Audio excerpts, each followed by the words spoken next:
This video is not about weakness. It's about the quiet collapse that lives beneath a man's forced strength, a collapse shaped by expectations, silence, and wounds he was never allowed to name. The emotional pressure builds slowly, invisibly, until pretending becomes his only language. Today, we dive into the psychology behind men who seem perfectly composed while carrying a storm no one notices.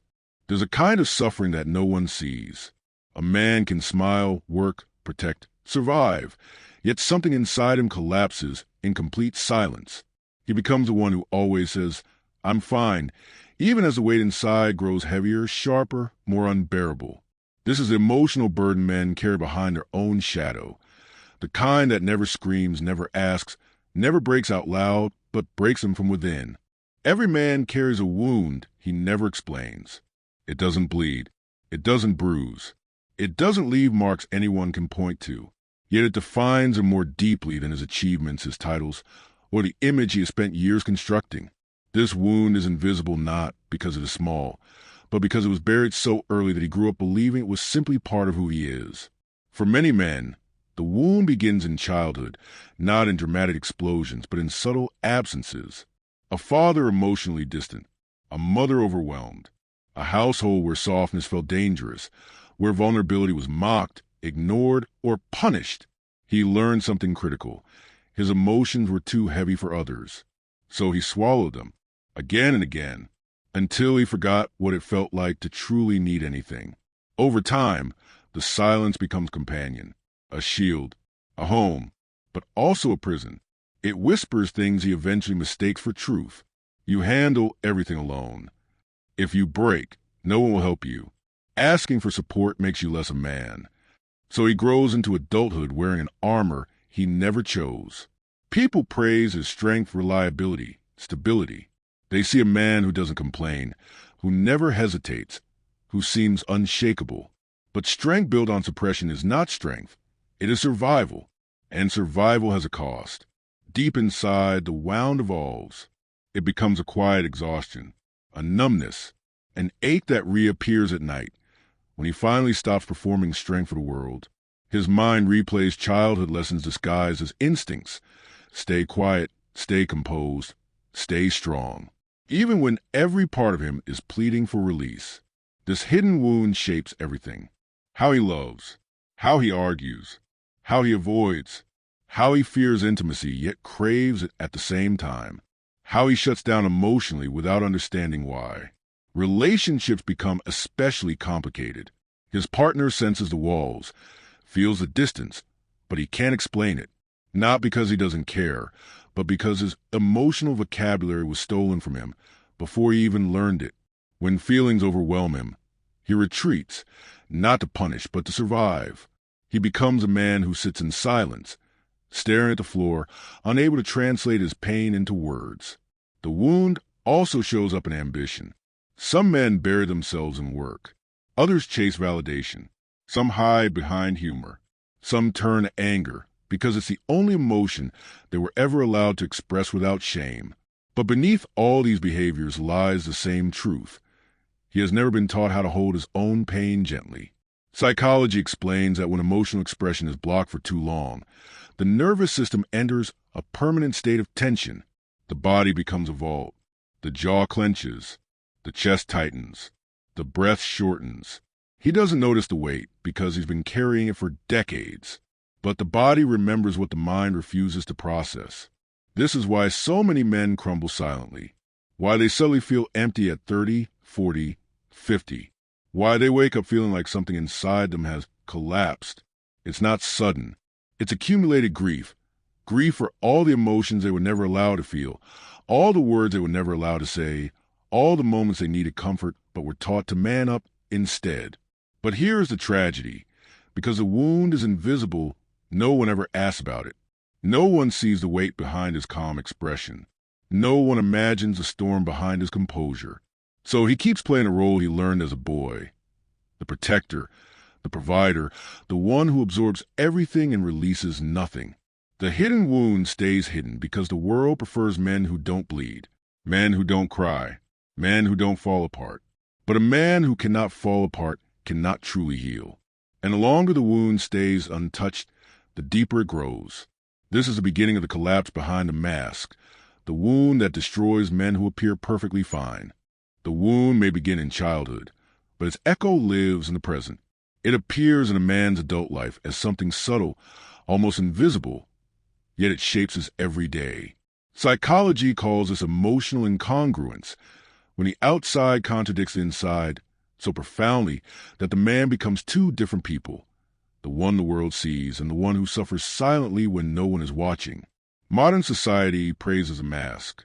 It rewards the image, the quiet provider, the unshakable man, the one who never hesitates, never doubts, never falters. But inside him, the emotional weight grows heavier, pressuring his mind and body until he becomes a ghost inside his own life, functioning, producing, performing, yet disconnected from everything that matters.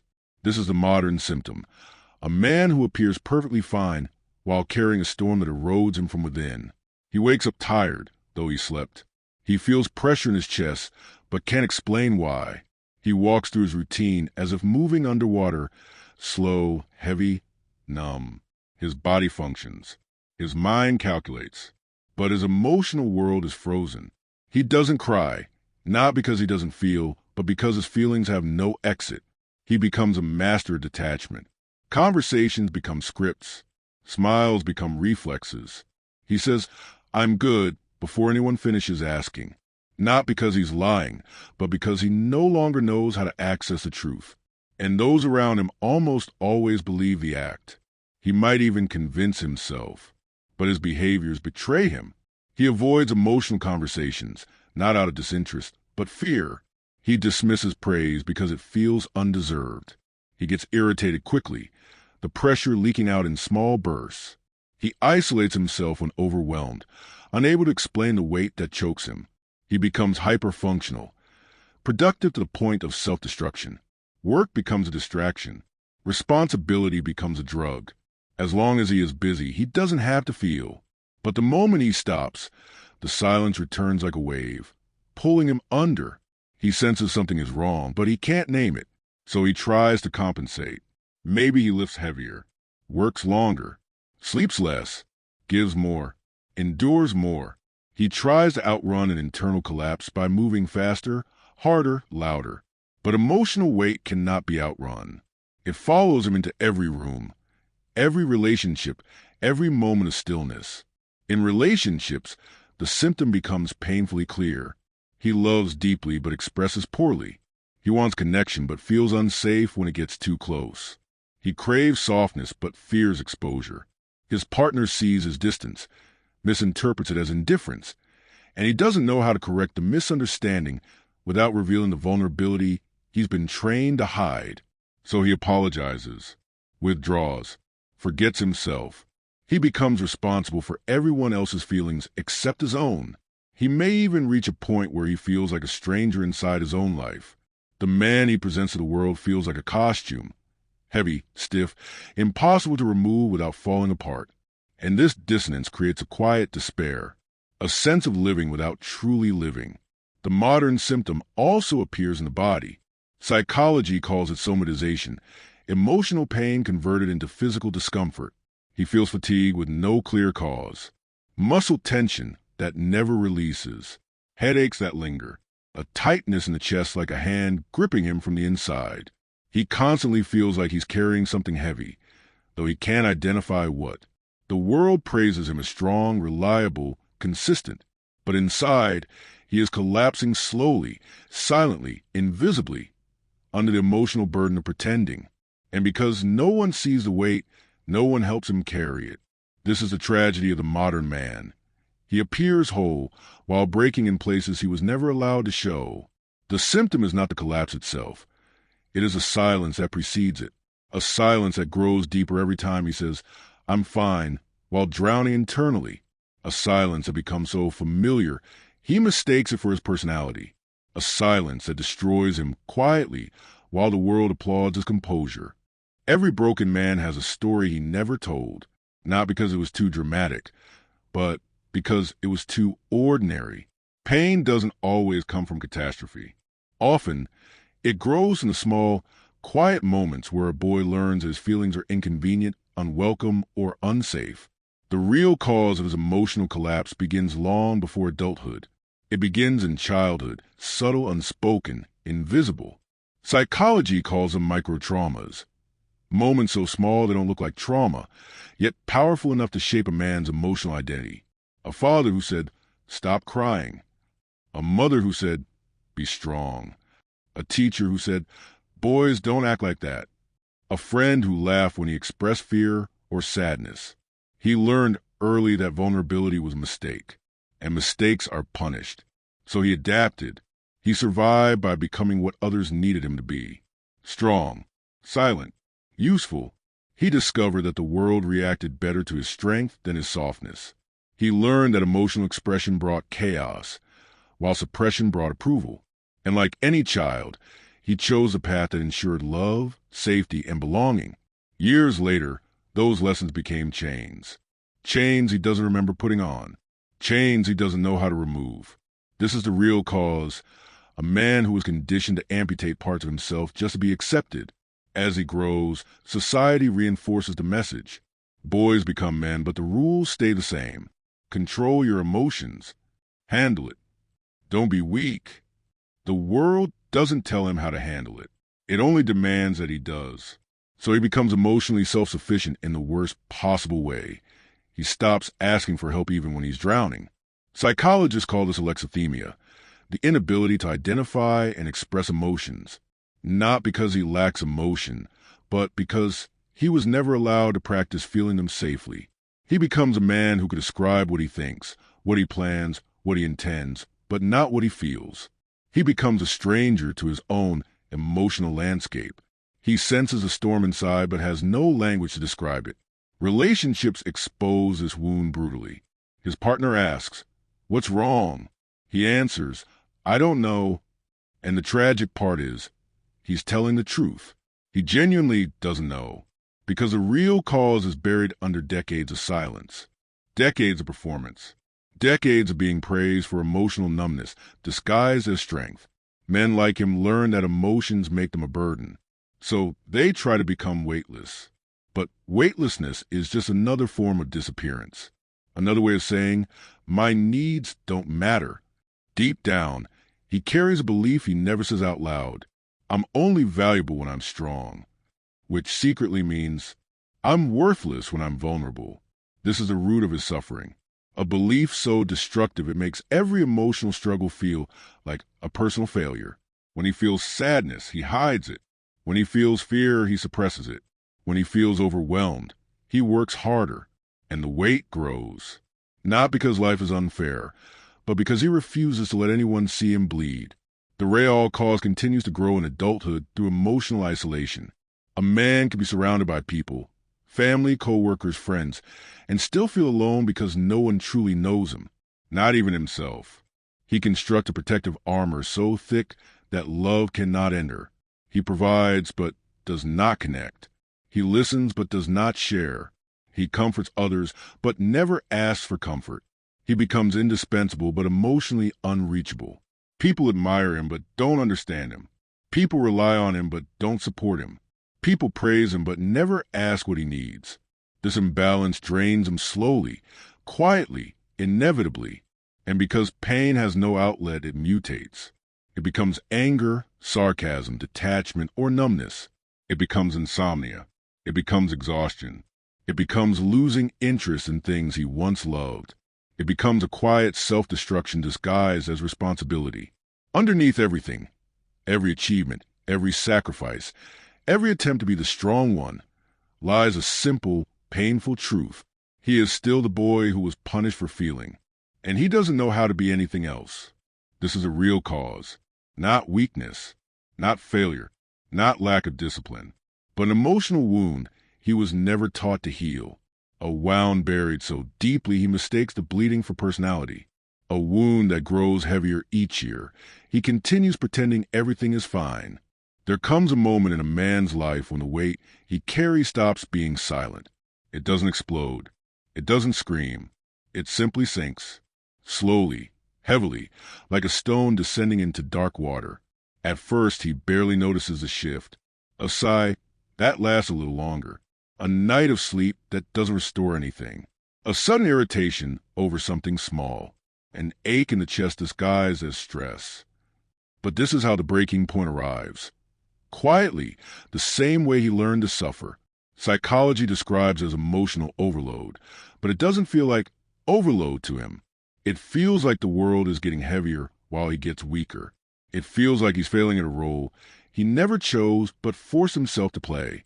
The strong one, the reliable one, the unshakable one. Inside, the fractures deepen. The breaking point is not a dramatic collapse. It is accumulation. The moment when buried emotions begin to rot, when the silence he used to control becomes something that controls him. For the first time, he feels something unfamiliar. He can't hold it together anymore. But he won't say that out loud. Most men hit the breaking point in secrecy. Some feel it while sitting alone in their car after work, staring at the steering wheel without knowing why. Others feel it late at night, when everyone else is asleep and the quiet becomes unbearable. Some feel in the middle of conversation, smiling normally while a voice inside whispers, "I can't do this anymore." The signs are subtle but devastating. He withdraws from people, not out of disinterest, but because every interaction feels like another task. His emotions become unpredictable. One day numb, the next day furious. He begins to lose control of his inner world, but he pretends everything is fine because pretending is the only skill he mastered. And then comes the most dangerous symptom. He stops caring, not in a rebellious way, not in an angry way, but in a tired, detached way. He stops caring about his health. He stops caring about rest. He stops caring about connection. He even stops caring about being understood.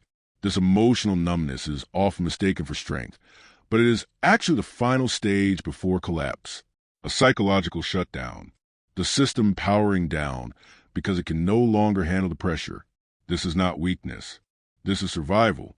His mind is trying to protect him the only way it knows how, by turning off feelings that have become too painful to carry.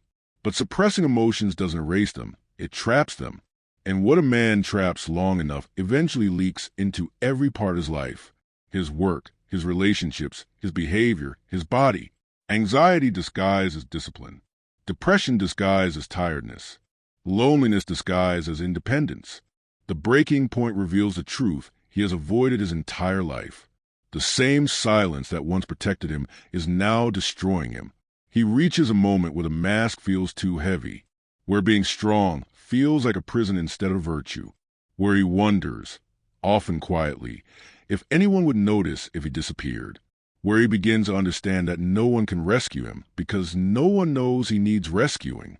Sometimes the breaking point shows up through anger, sudden, explosive, uncharacteristic. Sometimes it shows up through withdrawal, when he shuts down and becomes unreachable. Sometimes it shows up as a single sentence he never thought he'd say. "I can't keep pretending." Yet even then he tries to hide it, because admitting pain feels like betrayal of his upbringing, of his identity, of the image he built to survive. Psychology describes this moment as ego collapse, the dismantling of the false self he constructed to avoid rejection. But to him, it doesn't feel enlightening. It feels terrifying. Vulnerability is unfamiliar territory. Asking for help feels like learning a new language while drowning. But this is also the moment the transformation begins. The breaking point is not the end. It is the threshold. It is the moment his silence becomes unbearable enough to confront. The moment he realizes he cannot continue living as a half version of himself.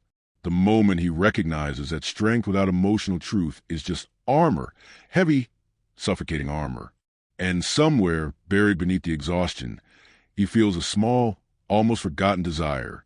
The desire to be understood, not admired, not needed, not depended on. Understood. This is the beginning of something he has avoided his whole life. The beginning of healing. Liberation doesn't begin with a victory. It begins with an admission. Not out loud, not to anyone else, but in the quiet moment when a man finally realizes that the weight he carries is no longer sustainable.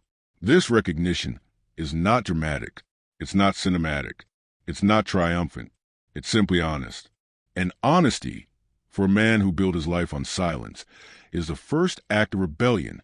Psychology calls this moment reintegrating the self, a slow return to the parts he buried to survive.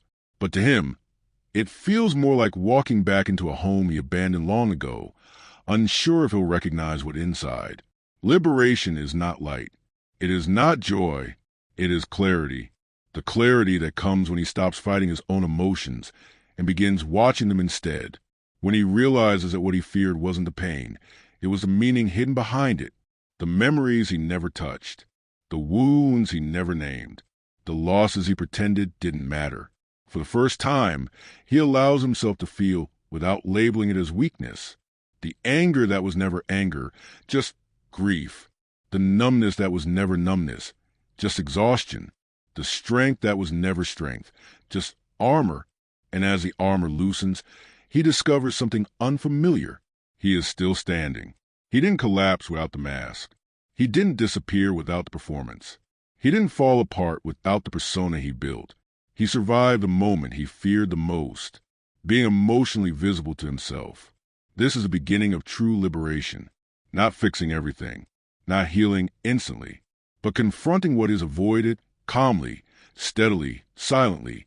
Liberation is slow. It's the opposite of the dramatic transformation he imagines.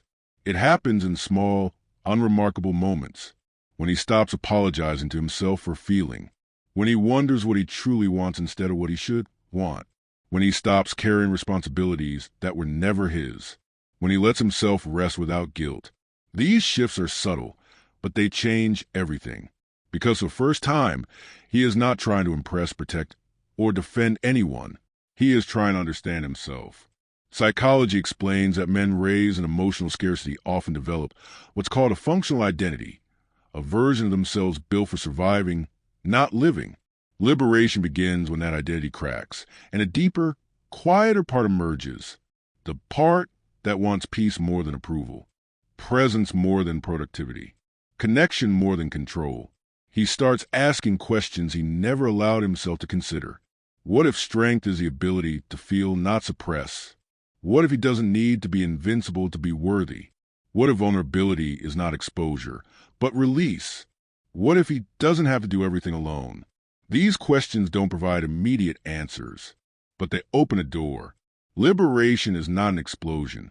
It is an unfolding, a softening, a loosening, a quiet shift in direction. And as he walks through this inner landscape, he notices that the weight he carried changes shape. It's still there, but lighter because he finally sees it. Because naming a burden makes it shareable, even if he never shares it with another person. He becomes less reactive because he understands his triggers, less isolated because he trusts his own emotions, less rigid because he no longer fears breaking. And the greatest transformation happens in silence. He forgives himself for not knowing how to ask for help, for pretending to be strong for so long, for carrying responsibilities he never deserved, for being human in a world that demanded machine. This forgiveness is a quiet core liberation, a recognition that the boy he once was did everything he could with what he had. And then something subtle appears inside him, something he hasn't felt in years. Possibility. Not hope. Possibility. The possibility of building a life that fits him instead of one he performs. The possibility of expressing pain without shame. The possibility of being strong without being hardened. This is a liberation men seek but rarely name. The freedom to exist without pretending. And in this new space, he no longer asks, how do I hide this? But instead, how do I grow from this? Liberation is not a destination. It is a slow return to himself. The version he abandoned, the version he silenced, the version he now has the courage to reclaim. And with that first step toward himself, the weight finally begins to lift. And if any part of this journey echoed something you've been carrying in silence, don't let this moment fade. Leave a comment, not to explain yourself, but to give your voice the space it was denied. If this message found you at the right time, consider subscribing and turning on notifications. Not for me, but so you don't lose the next step of your own process. Every week we go deeper. Every story reveals something men were never allowed to say. And maybe Just maybe, one of them will be the one that finally sets you free. Stay, listen, grow in the shadows.